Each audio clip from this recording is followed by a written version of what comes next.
25 April 2026, Denver Nuggets datang ke kandang Minnesota Timberwolves untuk menjalani game keempat di ronde pertama playoff 2026. Kalau berbicara tentang siapa pemain dengan performa terhebat dari dua tim ini, kita pasti akan menyebut Nikola Jokic, Anthony Edwards, atau Jamal Murray. Tapi game keempat ini punya cerita yang berbeda. Ada satu pemain yang gak disangka-sangka bakal memberikan permainan yang jauh lebih dominan dibanding para bintang tadi. Finds Conley, the Sumo corner three, it's good, he ties the game. The Sumo pulls up, jumper, backs it home. The Sumo, the floater's up, it's good. The Sumo crossover, drives, gets inside, layup, he banks it home. For the 24, the Sumo puts up a three, bang! Ayo Dosunmu does it again. Pemain itu adalah Ayo Dosunmu. Musim ini dia dibuang oleh Chicago Bulls, tim kampung halamannya sendiri. Dan bersama Wolves dia bukanlah seorang starter, cuma pemain cadangan. Tapi di game ini dia berhasil mencetak 43 poin. Ya, 43 poin. Perolehan poinnya itu merupakan yang terbanyak di antara semua pemain Wolves maupun Nuggets. Jokic dan Murray, mereka cuma bisa terdiam dan pasrah saat menjaganya.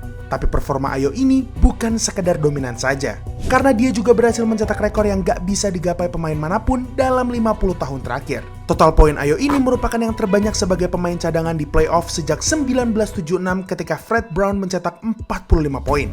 Dan yang tergila dari performanya itu, Ayo berhasil memasukkan 13 dari total 17 tembakannya. Semua 5 percobaan 3 poinnya juga berhasil masuk, dan semua 12 free throw-nya tepat sasaran. Itu artinya dia punya akurasi field goal 76,5% dan 100% untuk 3 point dan free throw. Wow, tapi bagaimana Ayo bisa berada di titik ini? Apa yang sebenarnya membuat seorang pemain cadangan bisa tampil seperti seorang bintang dan memperlakukan salah satu pemain NBA terhebat saat ini? Performa Ayo yang meningkat drastis ini bukanlah sebuah kebetulan, karena sebelum Ayo mengenakan jersey Wolves, ada serangkaian momen yang berperan penting dalam perkembangannya sebagai seorang pemain yang kita lihat sekarang ini. Ayo Dosunmu memulai karir NBA-nya bersama Chicago Bulls 5 tahun lalu. Mereka memilihnya pada urutan 38 di ronde kedua NBA Draft 2021. Ayo sendiri lahir dan dibesarkan di Chicago. Dari kecil sampai kuliah, dia selalu menghabiskan waktu di kota ini. Jadi, bisa bermain untuk tim kampung halamannya sendiri jelas merupakan sesuatu yang sangat spesial dan bermakna untuknya. Tapi gimana jadinya kalau sebenarnya jauh di dalam lubuk hati Ayo, dia nggak mau berada di posisi ini? Target Ayo memasuki NBA Draft selalu untuk menjadi pemain yang dipilih di ronde pertama.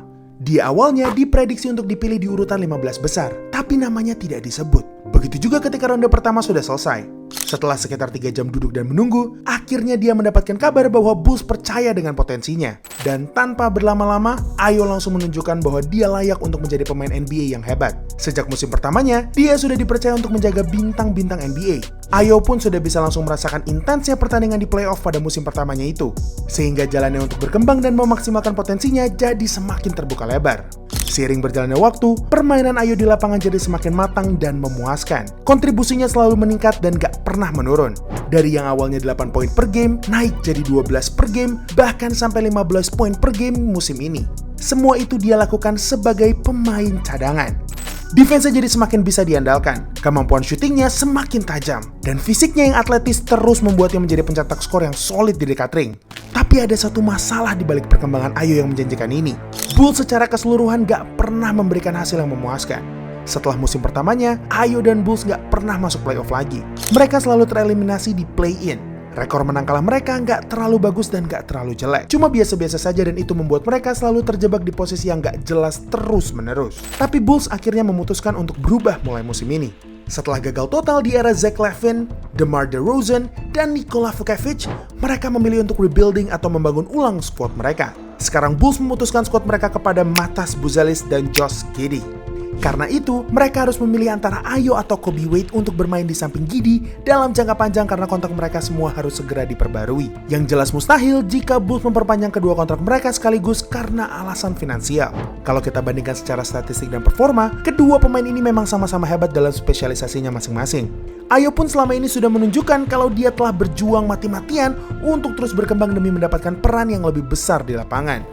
Tapi ternyata keputusan yang Bulls ambil benar-benar di luar prediksi banyak orang.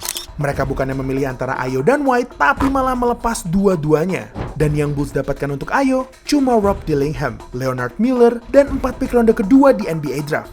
Saat di trade, Ayo kecewanya bukan main. Dia merasa bahwa Bulls sudah membuangnya begitu saja setelah semua kerja keras yang telah dia berikan. Tapi ini bukan berarti Ayo hilang harapan karena tidak dipercaya oleh tim kampung halamannya sendiri. Karena yang terjadi setelah itu bakal membuat Bulls menyesali keputusan mereka. Ayo akhirnya menjadi semakin termotivasi. Bukan cuma karena dia ingin membuktikan bahwa Bulls telah salah membuangnya, tapi dia juga mendapatkan kesempatan yang selama ini dia nanti-nantikan, yaitu bersaing bersama tim yang kuat untuk meraih gelar juara. Di sisi lain, Wolves juga sangat membutuhkan pemain seperti Ayo. Mengingat performa Mike Conley yang sudah menurun drastis karena faktor usia, mereka sangat membutuhkan seseorang dengan produktivitas yang tinggi dari bangku cadangan. Pemain yang konsisten dan versatile atau bisa melakukan apa saja seperti Ayo cocok untuk mengisi peran tersebut. Setelah di-trade, Ayo langsung bisa beradaptasi dan menjalankan tugas itu dengan baik. Dia bisa mengeksekusi pick and roll, memberi tekanan untuk defense musuh sebagai shooter, aktif dan gesit dalam transition offense, serta mampu memperkuat defense Wolves. Bersama Wolves, Ayo tampil impresif dengan rata-rata 14,4 poin, 4,2 rebound, dan 3,5 assist per game dengan akurasi field goal 52,1% dan 3 point 41,4% pada musim reguler. Tapi yang setelah ini bakal membuat Ayo terlihat semakin hebat. Menjelang akhir musim, Wolves berkali-kali kehilangan Ant karena cedera, sehingga Ayo dituntut untuk menggantikan posisinya. Responnya, dia berhasil mencatat rata-rata 18,7 poin, 6,6 rebound, dan 4,1 assist per game dalam 7 pertandingan tanpa Ant. Semuanya meningkat. Satu hal yang paling jelas dalam performanya ini adalah Ayo bisa dipercaya ketika Wolves benar-benar membutuhkannya. Dia tidak takut untuk keluar dari zona nyamannya, justru dia semakin haus akan tantangan baru untuk membuat dirinya jadi semakin jago lagi. Menurut gua, Ayo adalah tipe pemain yang dibutuhkan semua tim kalau mereka mau jadi juara NBA. Kualitas dan kemampuannya mirip-mirip dengan pemain seperti Derrick White dan Jrue Holiday. Tapi apa yang akan terjadi kalau dia sudah benar-benar berdiri di panggung playoff? Pada musim pertamanya, Ayo jarang diberi kesempatan bermain di playoff karena dia masih seorang rookie. Tapi sekarang, dia sudah bukan pemain yang seperti dulu lagi. Jokic dan Nuggets pun sepertinya adalah musuh yang cocok bagi Ayo untuk menunjukkan kehadirannya yang istimewa. Di game pertama, performanya bagus dengan 14 poin dan 3 3 point. Permainan yang atletis mendatangkan masalah baru bagi Nuggets yang tempo bermainnya jauh lebih lambat. Di game kedua, perolehan poinnya memang lebih sedikit, namun kontribusinya tetap terasa dengan 4 rebound dan 5 assist yang dia koleksi, plus shootingnya tetap konsisten dengan akurasi field goal dan 3 point masing-masing 50%. Tapi sedikit yang mereka tahu, ternyata Dosunmu masih bisa memberikan lebih dari itu. Memasuki game ketiga, kedudukan antara Nuggets dan Wolves seri 1-1. Ini semakin menjadi rivalitas yang panas. Apalagi setelah Jaden McDaniels menghujat seluruh pemain Nuggets nggak bisa defense setelah game kedua. Game ketiga ini akhirnya menjadi ajang pembuktian apakah yang disampaikan McDaniels itu benar. Dan ini yang Ayo lakukan. All by himself. DiVincenzo get another steal and Minnesota's out on the break. Walker, good point. And they were hoping that this guy right here be the guy that comes Today. Excuse me, 66. Permainan Ayo yang agresif sepanjang game berhasil mematikan defense Nuggets di game ini. Dia sering menyerang ke dekat ring dengan cepat tembakannya selalu masuk.